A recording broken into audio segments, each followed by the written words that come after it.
Gente en La Nación Más, por primera vez, sentados en el banco de los acusados, los 8 imputados por la muerte de Fernando Báez Sosa, descubiertas sus caras de barbijo. El tribunal ordenó, a pesar de la restricción para las personas que ingresen a ese lugar bastante pequeño, que no tengan cubiertas sus caras, explicaba hoy Carla Ricciotti. Allí estamos viendo, siempre ubicados en el mismo sector, custodiados por la policía, a los 8 imputados, Gustavo. Por primera vez se ven sus rostros en el lugar del juicio. Exactamente, estamos viendo en segunda fila, los más importantes están o los señalados como los más, supuestamente los más violentos, están en segunda fila. En primera fila estamos viendo a Lucas Pertossi, que es el que está en el extremo derecho de la pantalla, también a Ayrton Violás, que es el más flaquito, a Matías Benicelli. Estamos viendo, a ver, esta imagen que captó nuestro compañero Fabio Soria. El que está en el extremo derecho de la pantalla con una remera a rayas era Lucas Pertossi. Sí. Máximo Thompson es el que está con remera más clara. Y detrás de Lucas Pertossi está Luciano Pertossi, con sus aspectos bastante más cambiados y modificados, que tienen que ver con especialmente con haber pasado casi 3 años de encierro. Total. Te propongo que hagas conmigo a la pantalla del fondo. Así vemos la imagen de los detenidos y me contás, digamos, por qué hoy es importante la audiencia, qué se está ventilando, qué pruebas está viendo el tribunal en nuestra nueva audiencia. Gustavo, ¿qué es esto que veo? Que es el informe de autopsia. Este informe, Luis, se lo van a mostrar ahora en minutos a Diego Duarte. Primero va a hablar Carolina La Rosa, que es la médica del servicio de emergencia de la Municipalidad de Villa Gesell, que es la primera que llegó al lugar y se encontró con Fernando Báez Sosa ya sin vida. Sí. El testimonio de Carolina va a ser desgarrador, lo van a escuchar los padres de Fernando. Desgarrador en cuanto a que ella en un primer momento describió cómo lo encontró Fernando con el rostro lleno de sangre. Esa misma sangre, recordemos que se salpicó y que quedó en la ropa del 70% de los acusados. El 70% de la ropa de los acusados tenían restos de sangre como el que vimos en la zapatilla de Máximo Thompson. Detalle menor, no tanto. Pero los papás pueden en cualquier momento, Silvino y Graciela, si quieren pedir la dispensa y levantarse de la audiencia. Exactamente. Acá está lo que tiene que ver con la salpicadura de sangre. Esta es la zapatilla Ciclone negra que le secuestraron a Máximo Thompson. Sí. Acá ven, esto es sangre de Fernando. Perdón que me acerque. Esto es sangre de Fernando. Que están en un lugar no menor, en la puntera. ¿Qué significa? Que es el que le pegó la patada. Le pegó una patada y además le pegó un pisotón. Porque esta suela que dejó improntas, mira, costado, todo es sangre de Fernando.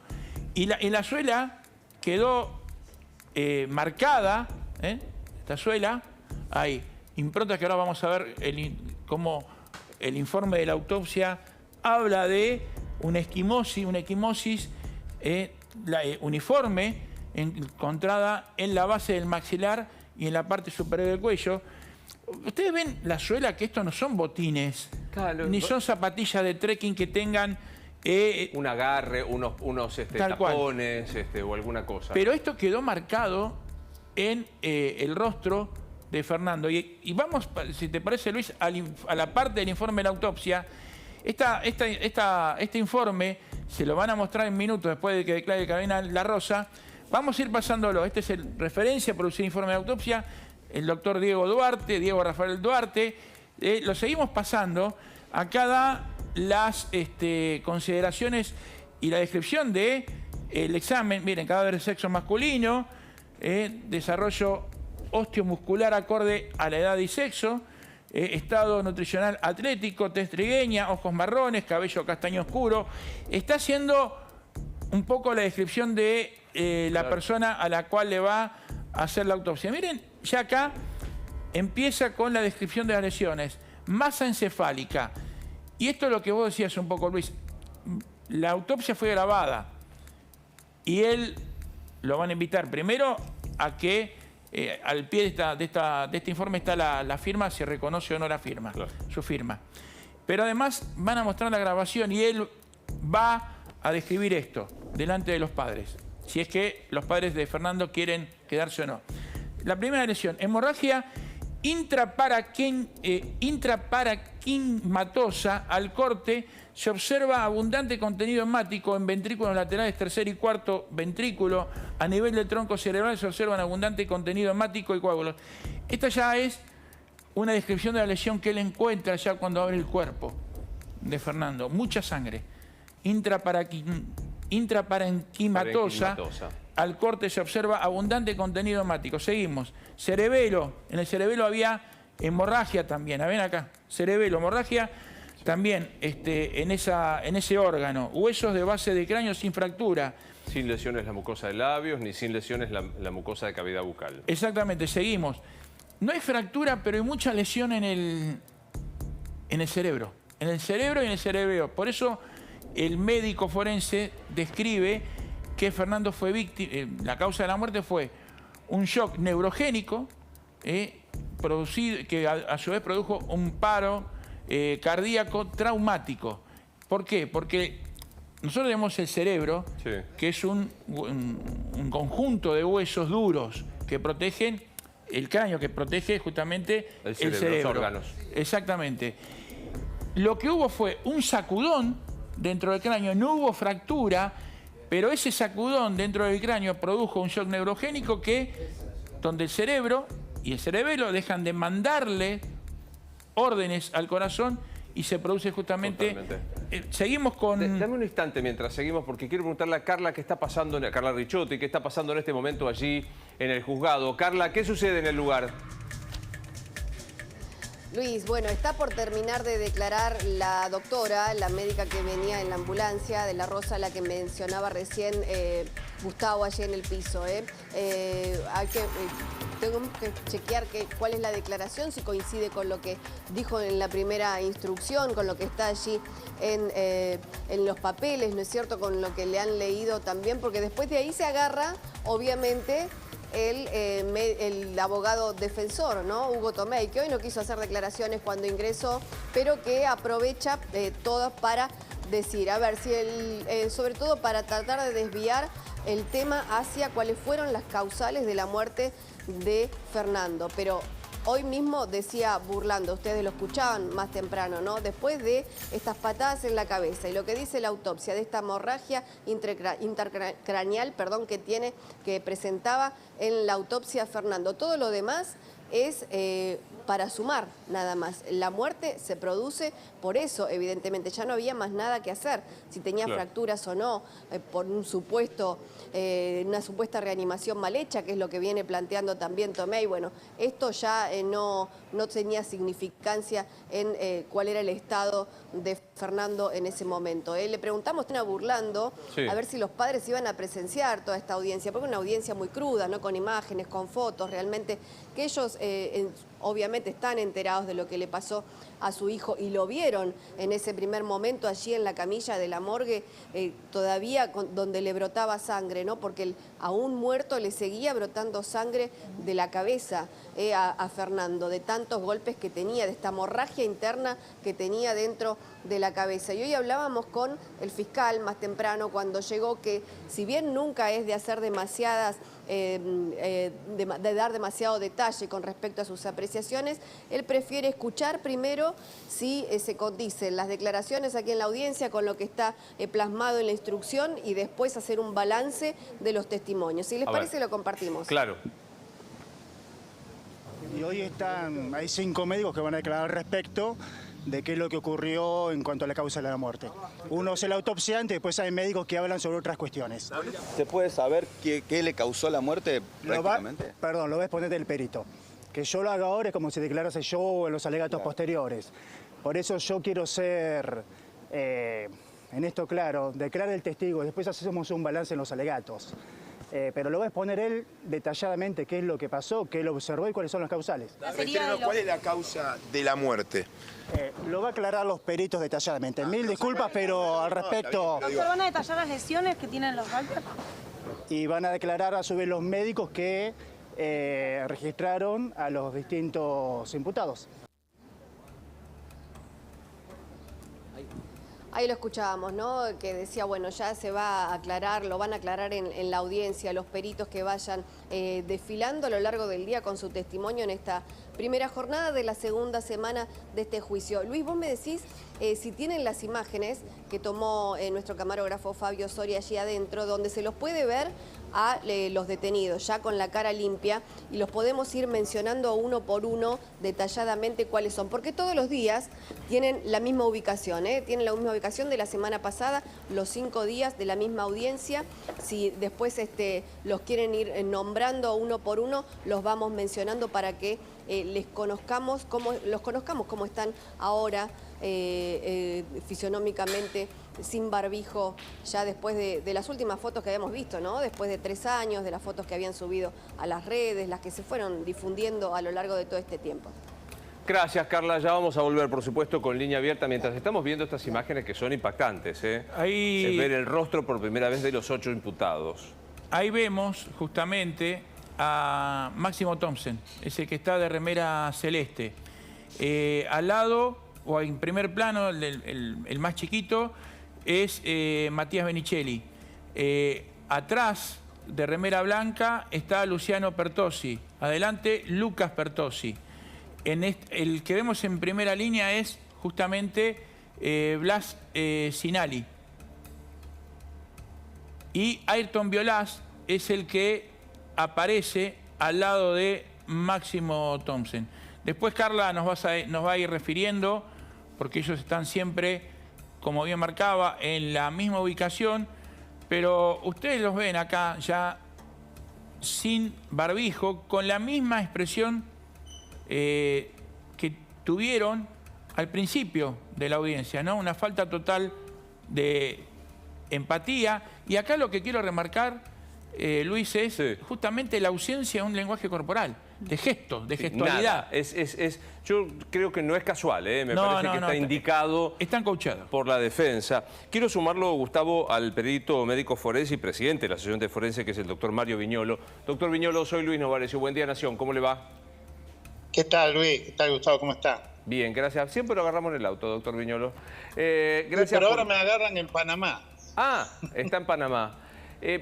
La gran discusión, o por lo menos la última que se intentó introducir por indicios, es de uno de los defensores decir que Fernando no había muerto por los golpes, sino probablemente por una mala maniobra de resucitación que recibió. ¿Tiene algún tipo de asidero eso? No, es una chicana cuando no queda nada, que es bastante utilizada, pero por empezar no habría que haberlo reanimado si no lo hubieran golpeado. Y segundo, todos los que hemos trabajado en emergentología hemos hecho maniobras de reanimación y muchas veces fracturando costillas, y yo en 35 años forense nunca vi una muerte como consecuencia de una reanimación. Aparte, Fernando tenía politraumatismo cerrado de cráneo, tórax y abdomen, con ruptura de hígado, con lesión pulmonar y con una gran lesión, un traumatismo cerrado de cráneo que describen los peritos como una hemorragia intensa, y en la causa de muerte dicen paro cardíaco por shock neurológico, y lo más posible es que sea una inundación bulboprotuberancial, que es cuando sangra desde el cerebro hacia abajo, se produce un paro respiratorio, y tenía varias causas que potencialmente hubieran sido mortales, pero claro, la principal es el traumatismo de cráneo. Jamás y jamás no tiene lesión cardíaca, la lesión que tiene es pulmonar y no es necesariamente mortal. O sea que eso es una chicana, es un manotón de ahogado, ¿no? Doctor, ¿se va a poder determinar cuál fue el golpe que termina provocando la muerte de Fernando Vallesosa, teniendo en cuenta que hay varios que golpearon? Y ante la posibilidad de que alguno diga, bueno, no fui yo el que le pegó la patada mortal, ¿se puede efectivamente determinar a partir de una autopsia cuál fue el golpe o la patada que termina provocando la muerte de Fernando Baezosa? No, podemos tener un acercamiento, pero nunca podemos ser categóricos. Lo que sí, hay un montón de lesiones potencialmente mortales, como la ruptura hepática, el traumatismo de tórax, que podrían ser tratables. Ahora, no hay duda que la muerte fue desencadenada por el traumatismo de cráneo por las patadas en la cabeza. Y al ser un traumatismo cerrado, seguramente tiene que ver con esos. Yo creo que si se detienen bien en la filmación, tiene que haber más conexión con alguno que con otro. Lo que pasa es que yo estaría entre estas caritas, esa noche eran lobos y hoy los ve como bien relataban ustedes, jugadores de póker, la cara esa inexpresiva. En ese momento yo creo que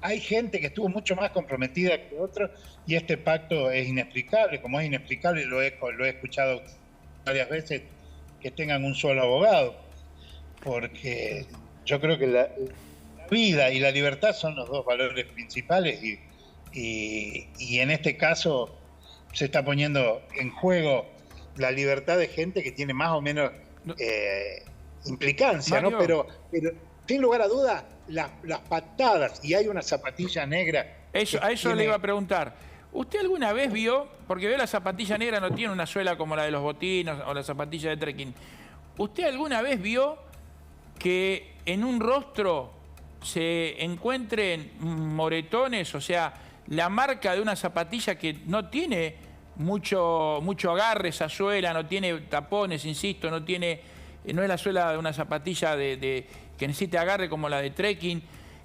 ¿Usted alguna vez vio algo así? Sí, yo vi, bueno, desgraciadamente vi 2 o 3 casos y vi que terminaron con muerte y vi otros que sin muerte, pero sí, porque por supuesto que un zapato o un botín o algo, vi un caso en una cancha de fútbol donde matan a patadas también a un jugador hace pocos años, pero lo que pasa que, Gustavo, que más allá de la calidad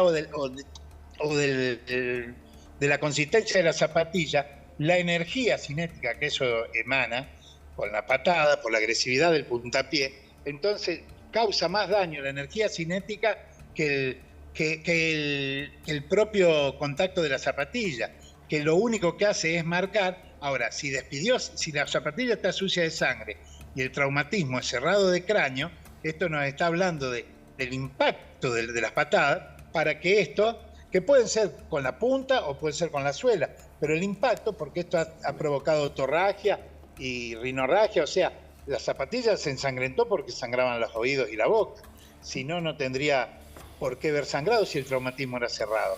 Ahora, doctor, vale más la energía cinética que la propia contextura de la zapatilla. Doctor, uno lo escucha a usted contar todo este detalle de lo que le pasó. ¿Tenía alguna posibilidad, Fernando, de sobrevivir a ese ataque?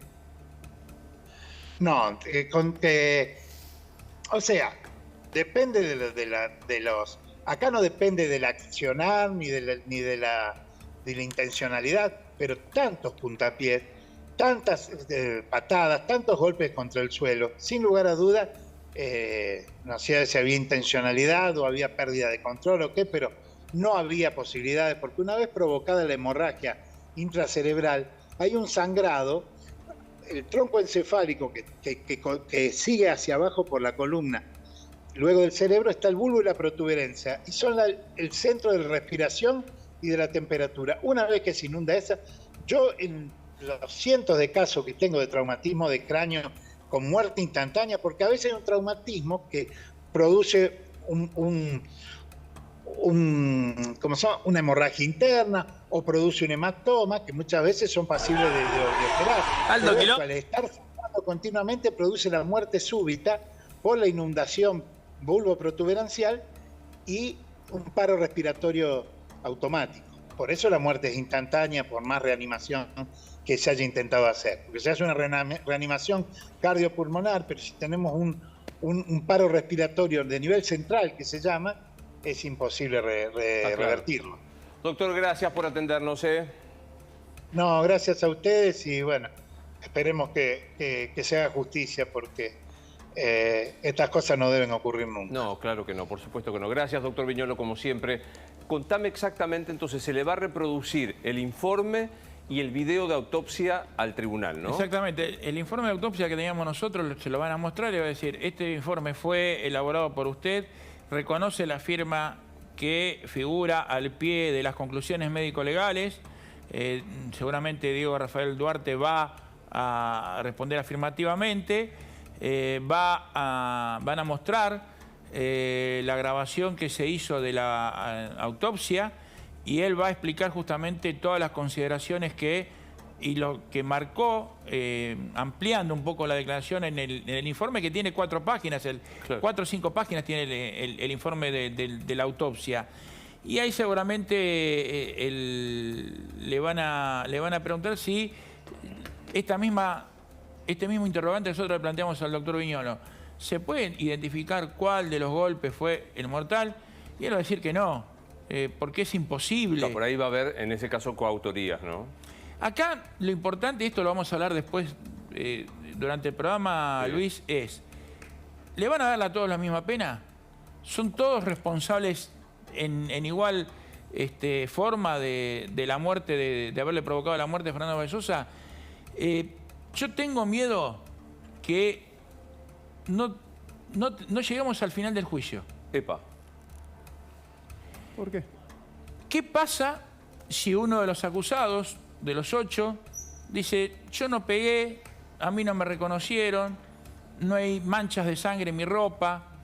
¿Qué pasa si alguno de ellos dice eso y pide que lo defienda otro abogado? Ese nuevo abogado va a tener que interiorizarse del expediente. Sí, claro. Entonces, cuidado con que se dé esta circunstancia. Carla Ricciotti describió que la semana pasada había uno de los acusados que pidió asistencia psicológica de forma independiente. Entonces, yo no digo que vaya a ocurrir, pero es un escenario que no hay que dejar de contemplar, teniendo en cuenta que una vez que se ventilen todas las pruebas, alguien puede decir, bueno, yo considero que no se me está... hay un conflicto de intereses. Claro. Entonces, el nuevo abogado va a tener que interiorizarse del expediente. Sí, claro. Y se le concede un plazo procesal para esta situación.